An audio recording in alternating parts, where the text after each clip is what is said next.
नमस्कार साथियों, मैं आचार्य रामजस सेन स्वागत करता हूं हमारे YouTube चैनल आचार्य रामजस सेन में। साथियों, जैसा कि आपको ध्यान में है, हमारे रीट और रीट के समकक्ष वाली परीक्षाओं की तैयारी चल रही थी साथियों।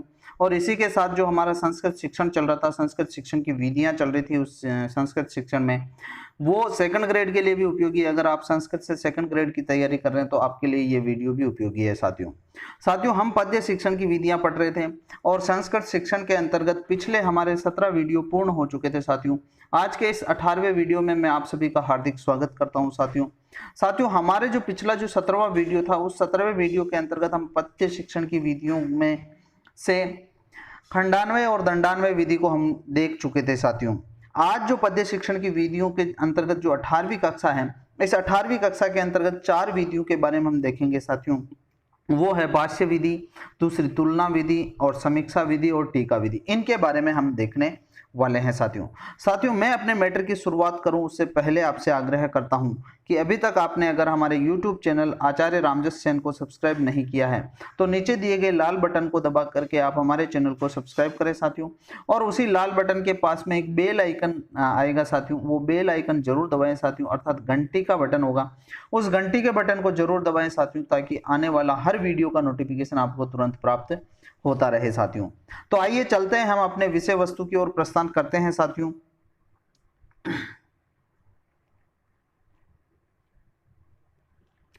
तो जैसा कि आपको ध्यान में है साथियों, हमने इस वीडियो के अंतर्गत पिछले वीडियो में 5 विधियां हमने पढ़ ली थी साथियों। ये छठी विधि है साथियों, वो छठी विधि है भाष्य विधि।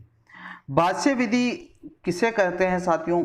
जैसा कि आपको ध्यान में है, भाष्य किसे कहते हैं? तो भाष्य के अंतर्गत क्या होता है, विस्तृत रूप से व्याख्या की जाती है साथियों, अर्थात ये व्याख्यात्मक विवेचन होता है साथियों।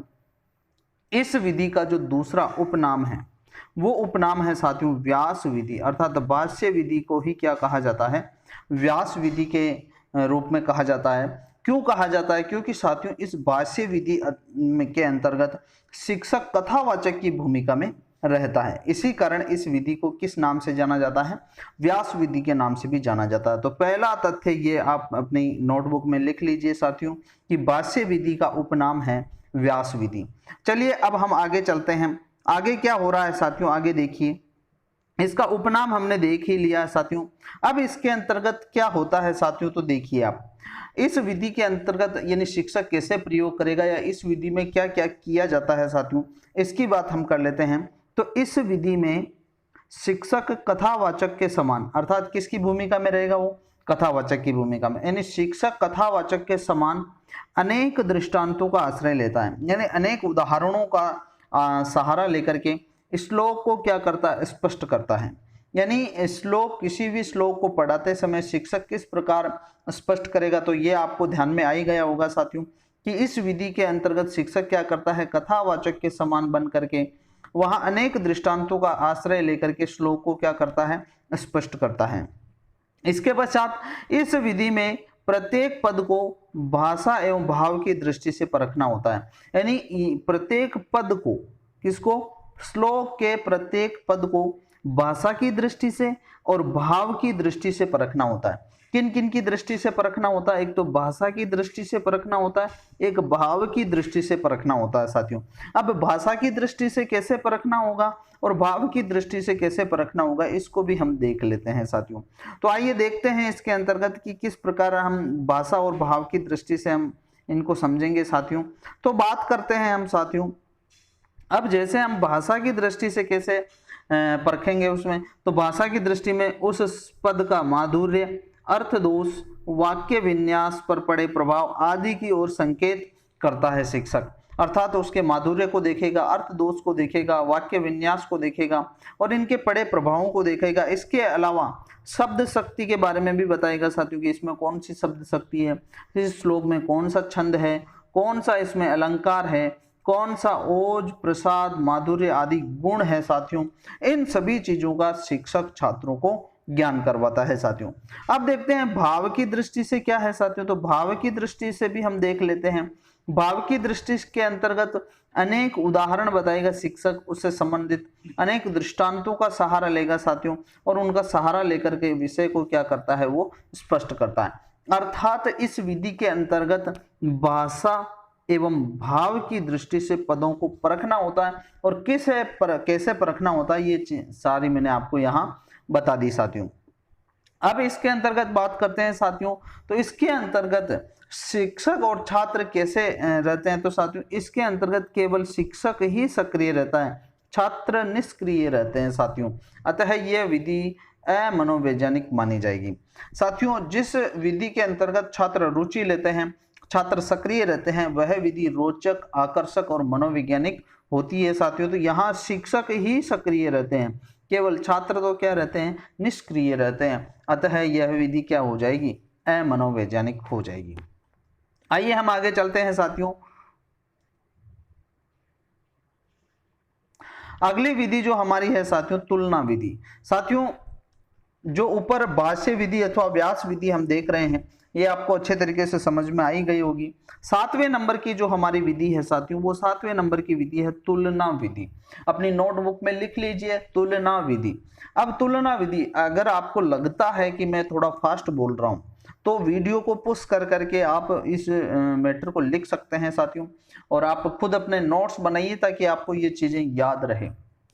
तो साथियों बात करते हैं हम तुलना विधि। अब देखो नाम से ही स्पष्ट हो रहा है, यानी किसी भी पद्य को पढ़ाते समय उस पद्य की तुलना करनी है। अब तुलना कैसे करनी है, किससे करनी है, क्यों करनी है, इन सब की चीजों की हम नीचे चर्चा करेंगे साथियों।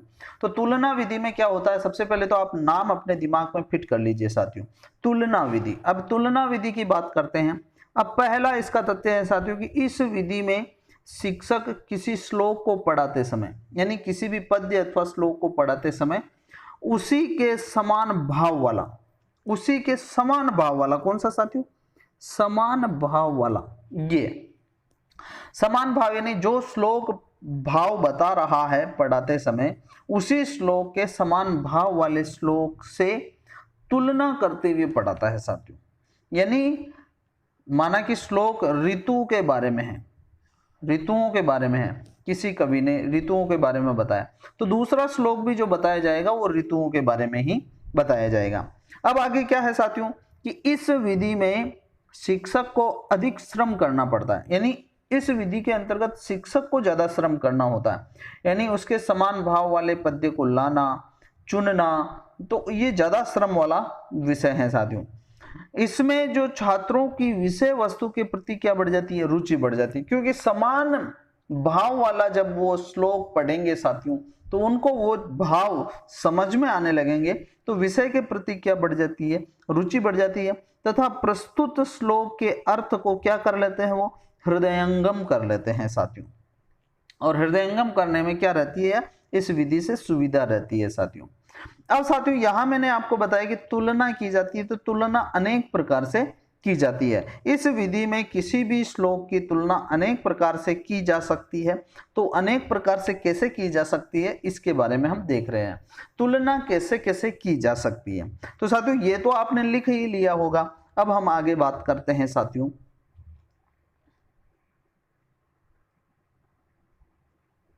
आगे हैं साथियों हम तुलना कैसे करेंगे, यानी किस किस से हमारी तुलना होगी, कैसी होगी, तो कितने प्रकार की तुलना है। तो साथियों यहाँ है, मैंने 3 प्रकार की तुलना यहाँ डिवाइड की है साथियों। तो देखो जब भी किसी श्लोक से हम तुलनात्मक श्लोक लाएंगे, समभाव वाला पद्य लाते हैं, तो वहाँ क्या होता है कि एक ही कवि की एक ही भाषा में समान भाव वाले श्लोक से तुलना करना, यानी एक ही कवि, माना कि जैसे कालिदास है तो कालिदास की ही कोई अन्य रचना, और कालिदास की संस्कृत की रचना है तो कालिदास की ही एक ही भाषा की यानी संस्कृत की ही रचना वाला जो समान भाव वाला जो पद्य है हम उनको लाएंगे। ये तो हो गया पहली तुलना। दूसरे प्रकार से तुलना हम कैसे करेंगे, एक ही भाषा के 2 भिन्न कवियों के, यानी भाषा एक ही, जैसे संस्कृत का श्लोक है तो संस्कृत, यहाँ भी संस्कृत समभावी पद्य भी संस्कृत है ना, लेकिन यहाँ कवि अलग अलग हो गए, कवि अलग अलग हो गए और उनके समान भाव वाले कविताओं की तुलना करना। एक जो तुलना और की जाती है तीसरे प्रकार की, वो की जाती है तो भिन्न भिन्न भाषाओं के, जैसे संस्कृत का श्लोक हिंदी के श्लोक से स्पष्ट करना, और वो भी कवि भी क्या है, भिन्न भिन्न कवियों की कविताओं से समभाव वाले पद्य से तुलना करना। ये 3 प्रकार की साथियों तुलना होती है।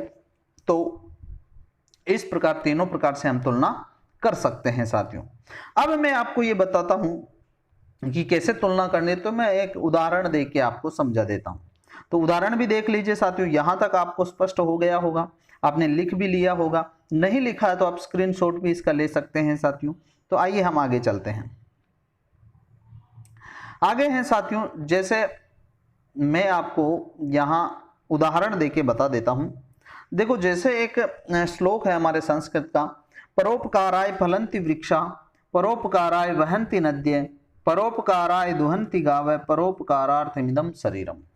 इसका अर्थ होता है कि परोपकार के लिए ही वृक्ष फल देते हैं, परोपकार के लिए ही नदियां बहती है, और परोपकार के लिए गायें ही दूध देती है। परोपकारार्थमिदं शरीरम, परोपकार के लिए ही यह शरीर है। अब ये श्लोक है। अब इसी श्लोक के समभाव वाला पद्य हम लाएंगे, यानी समान भाव वाला, अर्थात जो बात यहां कही जा रही है इस प्रथम श्लोक में, वो ही द्वितीय श्लोक में कही जाए।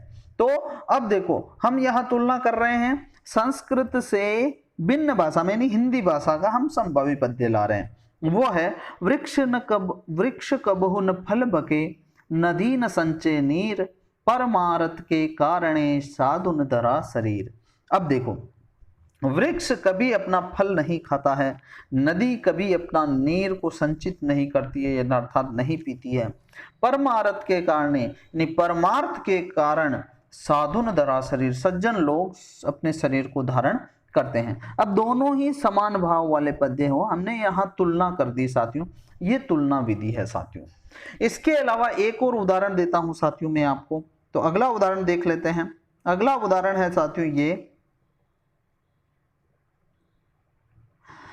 जैसे दूसरा जो उदाहरण है वो संस्कृत भाषा से संस्कृत भाषा में है। तो देखिए, न चोरहार्यम न राजहार्यम न भ्रातृभाज्यम न च भारकारी, व्ययकृते वर्धते एव नित्यम, विद्याधनम सर्वधनम प्रदानम। अब देखो, ये क्या कह रहा है कि न चोरहार्यम, न तो चोर चोरी कर सकता है, न राजहार्यम, न राजा उसको हरण कर सकता है, न भ्रातृभाज्यम, न भाइयों में विभाजित की जा सकता है, और न ही भारकारी, न ही उसका भार लगता है। व्यय कृते वर्धते एव नित्यम, उसको जितना खर्च करो वो उतना ही बढ़ता है। विद्याधनम सर्वधनम प्रधानम, विद्याधन सभी धनों में प्रधान धन है। ये विद्या के रूपी धन के बारे में इस श्लोक में बताया गया। अब इसी के समान भाव वाला पद्य हम नीचे बता रहे हैं साथियों। वो है कि अपूर्व कोपि कोशो अयम विद्यते तव भारती, व्ययतो वृद्धि मायाति क्षयम मायाति संचयात। तो देखो, अपूर्व कोपि कोशो अयम विद्यते तव भारती, हे सरस्वती, तेरा जो ये अपूर्व कोश है, ये है व्ययतो वृद्धि आयाति, इसको जितना खर्च करोगे उतना बढ़ता है, और क्षयम आयाति संचयात, और इसको जितना संचय करेंगे उतना ही ये क्षय को प्राप्त होगा, नष्ट होगा साथियों। तो ये तुलना विधि के माध्यम से मैंने 2 उदाहरण दिए हैं साथियों। मेरे हिसाब से आपको ये तुलना विधि समझ में आ गई होगी साथियों। अब बात करते हैं हम 8वीं विधि की साथियों। इस विधि का नाम है समीक्षा विधि। अब नाम से ही आपको ध्यान में आ रहा है कि समीक्षा की जाती है इसमें। अब समीक्षा कैसे की जाती है, तो समीक्षा की बात कर लेते हैं साथियों। तो समीक्षा विधि के अंतर्गत क्या होता है, सबसे पहले तो देखो, ये समीक्षा है, इस समीक्षा शब्द का अर्थ ही क्या होता है वैसे तो आप जानते हैं। तो इसको जैसे आलोचनात्मक रूप से सभी तरह से समीक्षा की जाती है। तो इस विधि के अंतर्गत जब शिक्षक कोई श्लोक या पद्य पढ़ाता है, उस समय आलोचनात्मक रूप से उस पद्य की समीक्षा की जाती है, और वो समीक्षा ही समीक्षा विधि के अंतर्गत गिनी जाती है साथियों। इसमें क्या होता देख लीजिए, इस विधि में शिक्षक किसी श्लोक अथवा पद्य को पढ़ाते समय कवि द्वारा प्रतिपादित जीवन दर्शन का ज्ञान कराता है। किसका ज्ञान कराता है, कवि उसमें क्या कहना चाह रहा है उसका ज्ञान करवाता है। इसी के साथ साथ और क्या करवाता है साथियों, इसी के साथ साथ उस पद्य की जो भाषा शैली है उस भाषा शैली से परिचित कराता है, उस पद्य के अंतर्गत अलंकार है उससे परिचित करवाता है, छंद से परिचित करवाता है, कल्पनाओं से परिचित करवाता, विचार से परिचित करवाता तथा भाषा तत्वों की विस्तृत जानकारी देता है साथियों। समीक्षा हेतु अब वो क्या करता है और उसके अंतर्गत क्या करता है कि समीक्षा हेतु वह उस पद्य से जो पद्य का कवि है उसकी तुलना अन्य कवियों की भाषागत विशेषताओं द्वारा तुलना की जाती है। माना कि कोई श्लोक है और कोई पद्य है वो कालिदास का है और कालिदास की जानकारी देते हुए भास के महाकवि भास है उनके श्लोकों की भी जानकारी दी जाती है, उनकी विशेषताएं भी बताई जाती है। इस तरह क्या की जाती है, समीक्षा की जाती है। तो साथियों ये समीक्षा विधि भी मेरे हिसाब से आपको समझ में आ गई होगी और आप लिख रहे हैं, नहीं लिख रहे हैं तो इसका भी आप स्क्रीनशॉट ले लीजिए साथियों। आइए हम आगे चलते हैं कि यह विधि किस स्तर के लिए उपयोगी है। तो यह विधि साथियों उच्च स्तर के लिए उपयोगी है। देख लीजिए यह विधि किस स्तर के लिए उपयोगी है, तो यह विधि उच्च स्तर के लिए उपयोगी है, क्योंकि समीक्षा विधि के अंतर्गत बालक पूरा परिपक्व नहीं होता है प्राथमिक स्तर में, तो यह जो उच्च स्तर है इसके लिए यह बहुत ही उपयोगी विधि है साथियों। अब 9वें नंबर की विधि की बात करें तो साथियों टीका विधि है। क्या है, टीका विधि। देखो संस्कृत साहित्य के अंतर्गत और चाहे दूसरा भी कोई ना कोई साहित्य हो उसके अंतर्गत जो मौलिक ग्रंथ होते हैं उन मौलिक ग्रंथों में टीकाओं का बहुत बड़ा महत्व है साथियों। आइए बात कर लेते हैं हम 9वें नंबर की टीका विधि के बारे में। तो देखो टीका विधि के बारे में बात करते हैं तो यहां देखिए टीका विधि, सबसे पहले तो आपको यह समझना आवश्यक होता है कि टीका विधि कहते किसे हैं। तो मैं सरल भाषा में समझा देता हूं। देखो माना कि कालिदास ने एक नाटक लिखा है अभिज्ञान शाकुंतलम। कौन सा नाटक लिखा है, अभिज्ञान शाकुंतलम। ये नाटक लिख दिया, इसका नाम क्या है, अभिज्ञान शाकुंतलम। ये नाटक है साथियों। अब उन्होंने जो अभिज्ञान शाकुंतलम नाटक लिखा है वो पूर्ण रूप से संस्कृत भाषा में लिखा है। अब ये जो नाटक है इस नाटक के प्रत्येक पद की जब व्याख्या की जाती है तो कवि अपने ज्ञान के अनुसार या विद्वान संस्कृत विद्वान अपने ज्ञान के अनुसार या अपने संदर्भ ग्रंथों के अनुसार इसके जो श्लोक आए हुए हैं, इसका जो विषय वस्तु आई है उस विषय वस्तु के पद की अर्थ बताता है साथियों, उसकी व्याख्या करता है और उसकी व्याख्या करना ही क्या कहलाता है साथियों, टीका कहलाता है। अब इसकी व्याख्या कैसे करता है साथियों, तो देखो बहुत सारे विद्वान किस श्लोक का क्या अर्थ बताते हैं, तो कोई विद्वान किसी श्लोक का क्या अर्थ बताते हैं साथियों। तो प्रत्येक विद्वान उस श्लोक का अलग अलग अर्थ बताता है, वो अलग अलग अर्थ बताना ही क्या कहलाता है साथियों, टीका कहलाता है। अब देखिए इसके अंतर्गत क्या होता है, तो देखिए किसी भी मौलिक ग्रंथ पर विद्वानों द्वारा श्लोकों अथवा अनुच्छेदों की साहित्यक, कौन सी, साहित्यक अथवा व्याकरणिक संबंधी हर प्रकार से व्याख्या करना ही क्या कहलाता है, टीका विधि के अंतर्गत आता है साथियों। अब टीका विधि आपको ये ध्यान में तो आ गया भाई टीका किसे कहते हैं और हम इसका प्रयोग कैसे करेंगे। तो या तो किसी मौलिक ग्रंथ को पढ़ाते समय शिक्षक क्या करेगा, विभिन्न टीकाओं का सहारा लेगा या फिर अमरकोश आदि की सहायता लेकर के उनकी टीका करेगा। फिर आगे बात करते हैं इस विधि के बारे में। तो साथियों ये है, इस विधि के अंतर्गत फिर क्या होता है, तो इस विधि के अंतर्गत टीका विधि के अंतर्गत प्रसंगानुसार इस विधि में अमरकोश विधि की सहायता ली जाती है, तुलना विधि की सहायता ली जाती है, प्रयोग विधि की सहायता ली जाती है, व्युत्पत्ति आदि का उपयोग किया जाता है इस टीका विधि के अंतर्गत। लेकिन यह विधि अब किसके लिए उपयोगी है साथियों, तो यह विधि उच्च स्तर के लिए उपयोगी है, यह प्राथमिक स्तर के लिए उपयोगी नहीं है साथियों।